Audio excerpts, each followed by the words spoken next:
My wife came home from a weekend with her sister, and a hotel receipt slipped from her coat. 2 breakfasts, 2 coffees, 2 room keys. The hotel was 180 miles in the wrong direction, and her sister had never left town. My name is Michael. I'm 61 years old, and until that Sunday evening, I believed I understood the life I had built. Laura and I had been married for 31 years. We raised 2 children, paid off a mortgage, and survived the disappointments that can pull a marriage apart. I thought ours had only made us stronger. Our son lived 2 hours away with his wife and daughter. Our daughter had moved near the coast. Laura and I were preparing to sell our house and move closer to them. The sale documents were already sitting on our kitchen table. Laura had been pushing me to sign them before she left for the weekend. The market could change, she kept saying. We shouldn't wait. But I had waited. I wanted one more week to think. When Laura returned, she complained about traffic, said her sister's guest room was too warm, and told me they had spent Saturday shopping. Then she left her coat on a chair and went upstairs to shower. I picked it up. That was when the receipt fell onto the floor. Then I saw the hotel name, the room number, and a summary of the charges. 2 breakfasts each morning, 2 coffees, a bottle of red wine delivered at 10:42 Friday night. And beneath the room charge, 2 electronic keys. I checked the address twice. The hotel was west of us. Laura's sister lived east. I stood listening to the shower upstairs. My hands shook, but my mind felt strangely calm. Maybe she had met her sister somewhere else. Maybe the second key meant nothing. Then I remembered the photograph our son had sent on Saturday afternoon. His daughter was playing in a school concert. In the front row, smiling beside him, was Laura's sister.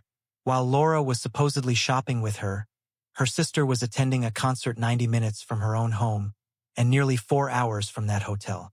I heard the shower stop.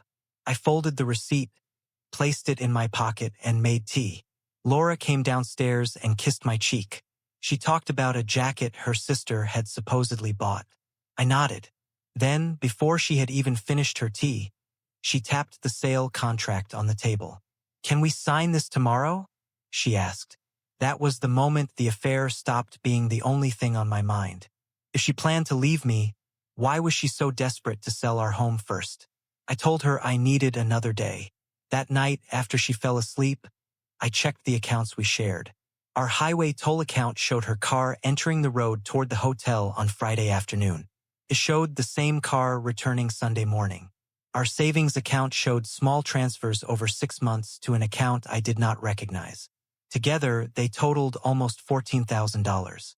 The next morning, I copied the statements, the toll records, and the hotel receipt. I put everything in a folder and called an attorney. I did not ask how to punish my wife. I asked how to protect myself before signing away the largest asset we owned. The attorney told me not to sign or move anything until we knew where the money had gone. That afternoon, Laura's sister called me. Her voice sounded unsteady. "Michael," she said, "I need to tell you something before Laura asks me to lie again." Laura had asked her to confirm the visit if I called. Her sister refused and assumed Laura would cancel whatever she was planning. She hadn't. Now I knew there was no innocent explanation. For 2 days, Laura mistook my silence for agreement. On Wednesday evening, she cooked dinner and placed a pen beside the house papers. "Let's finally do this," she said. I sat across from her and placed 3 things on the table: the hotel receipt, the toll history, and the bank statements. The color left her face before I said a word. "Who was in the hotel with you?" I asked. She looked at the receipt for a long time. Then she whispered the name of a man she used to work with. The affair had lasted 6 months. The transfers had gone into an account she had opened alone. Her plan was to sell the house, divide the proceeds, and tell me she wanted a divorce after the money was safely separated. She said she had not wanted to make things ugly. I looked at 31 years of marriage across the table and realized she had reduced my future to a transaction I was not supposed to understand. "I would have given you honesty," I said.